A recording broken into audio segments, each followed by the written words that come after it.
Hi, I'm Dennis Rodkin. I write the Deal Estate column for Chicago Magazine, and this is DEQs, where I answer readers' real estate questions. A reader named Donna in Ravenswood asks, I'm trying to decide where to buy a single-family home, and I'm looking at two very different neighborhoods, Hyde Park and Bridgeport.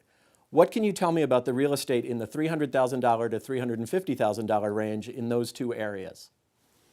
If you want a single-family home, Donna, you're much more likely to find it in your price range in Bridgeport. In Bridgeport, in that range, you're going to find bungalows, classic workers' cottages, and even a few houses and townhouses built in recent years. While in Hyde Park, in that price range, you're much more likely to get a condo. It may be a big condo in an attractive historical building, or in a few cases, townhouses. But for a Hyde Park single-family home, you're looking mostly at the upper 400,000s to start, and most will be much higher than that.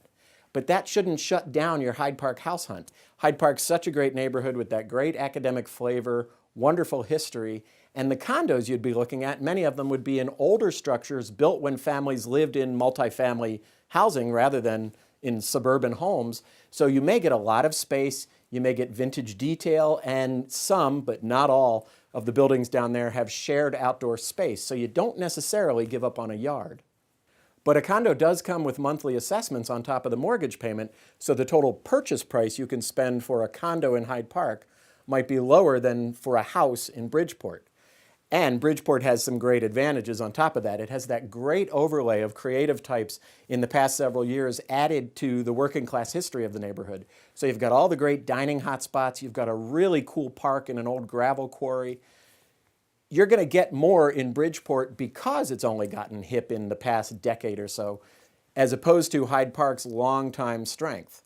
And also because Bridgeport has been harder hit by foreclosures, which brought prices down more than they came down in Hyde Park, enhancing your affordability. Your choices are going to be wider in Bridgeport because the prices are lower. They're both great neighborhoods. They've both got lots of housing options. But if your next home really needs to be a single-family home, I'd focus on Bridgeport. Thanks for your question. Send me more at dennis@rodkin.com.